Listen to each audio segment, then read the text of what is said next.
far with our right triangles, we've been working to solve them using the Pythagorean theorem. And the Pythagorean theorem cannot solve all of our right triangle problems. Pythagorean theorem we use when we know two of the three sides. So if you'll notice, there's no angles involved other than knowing that it's a right angle that forms a right triangle. So for Pythagorean theorem problems, we're solving for a missing side given two of the other sides. When our problems involve an angle and a missing side, or sides and a missing angle, we use trigonometry. Trigonometry does involve getting missing angle measures or using angle measures to find a missing side. At this point, what I would like you to do is look at an introductory video. You're going to pause my tape and go to the What is Trigonometry video in Edmodo and watch that, and then come back and we'll regroup together.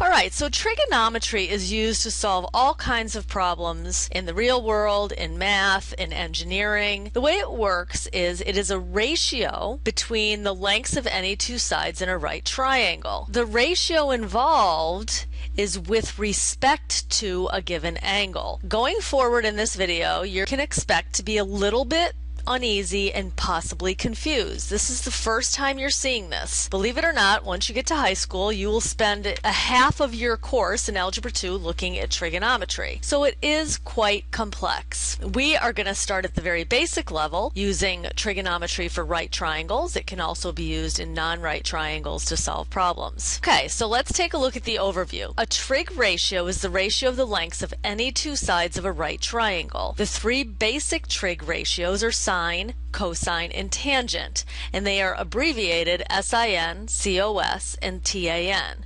When you read that, however, you read it sine, cosine, tangent. Now, the way it works is when you're talking about the sine of an angle, you're talking about the opposite side to that angle divided by the hypotenuse. Cosine of an angle is the side adjacent to that angle divided by the hypotenuse, and tangent is the side opposite the given angle over the side adjacent to the given angle. And as you can see, these are all fractions or ratios. If I asked you to find the sine of angle B in this given triangle, well, the sine is my opposite over my hypotenuse. So the sine of angle B would be the opposite side to angle B, which is lowercase b, divided by the hypotenuse, which is C. Let's take a look at applying this to some problems, and that will help you see how it works. Draw a right triangle PQR such that R is the right angle and PQ is the hypotenuse. So that we should be able to do without too much trouble. I want R to be my right angle, and I want PQ to be the hypotenuse. Now PR is 3 centimeters, RQ is 4 centimeters, and PQ is 5 centimeters, our friendly 3, 4, 5 right triangle. And what they'd like us to do is find the sine, cosine, and tangent ratios of angle P and angle Q. Now there is an acronym we use to remember this, and it sounds like a Native American chant, SOHCAHTOA, SOHCAHTOA, and I write it like this, SOHCAHTOA, so we remember, SOHCAHTOA. But I would prefer you to look at it like this so that you remember which one goes in the numerator and which one goes in the denominator. Find the sine, cosine, and tangent ratios of angle P and angle Q. First take a look at angle P. I want sine of angle P, I want cosine of angle P, and I want tangent of angle P. The sine, remember, is opposite over hypotenuse. Which side is opposite angle P? 4 is opposite angle P, and my hypotenuse is 5. Cosine of angle P is going to be this side that's adjacent or next to angle P, which is 3. And the hypotenuse is still 5. And tangent does not involve hypotenuse at all. That is opposite over adjacent. So tangent of angle P is going to be the opposite, which is 4, over the adjacent 3. Now let's look at angle Q. So angle Q over here, if I do sine of Q, again that's opposite over hypotenuse. So the side that is opposite angle Q is 3 and the hypotenuse is still 5. The adjacent side to angle Q is 4 and the hypotenuse is still 5. And the tangent of angle Q is going to be opposite over adjacent, which is 3 over 4. And it is absolutely not a coincidence that we have this relationship where the cosine of angle P is the same as the sine of angle Q.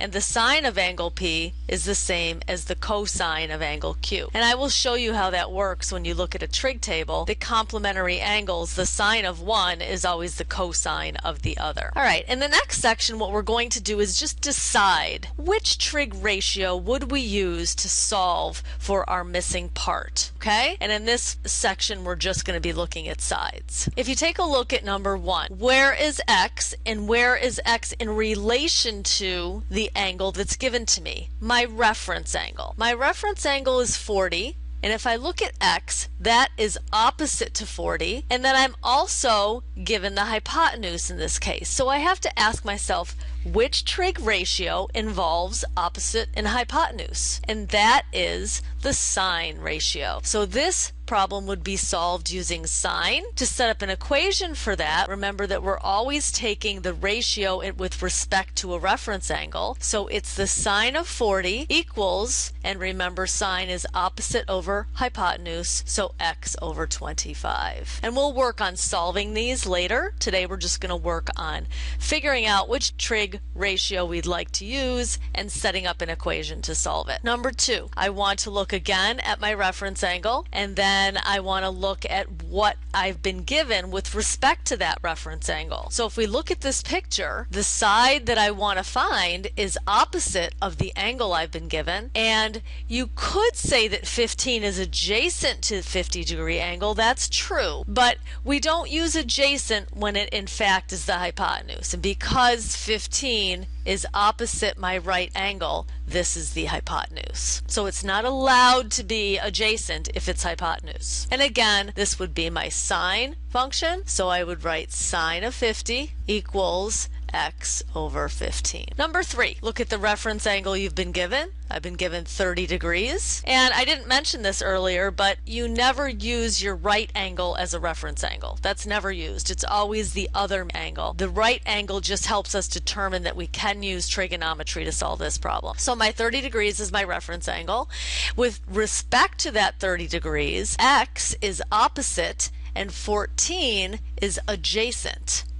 I do not have a hypotenuse in this problem, so I know this has to be tangent. And remember, tangent is opposite over adjacent, so my equation is going to be tangent of 30 equals x over 14. Let's move on to number 4. Number 4, my reference angle is marked as 20, and with respect to that 20-degree angle, I have an opposite side marked of 22 and an adjacent side marked of x. So therefore, again, I do not have my hypotenuse involved, so I must use the tangent function, and I'm going to write tangent of 20 equals opposite 22 over adjacent x. Why don't you try 5, 6, and 7 and come back and check your answers.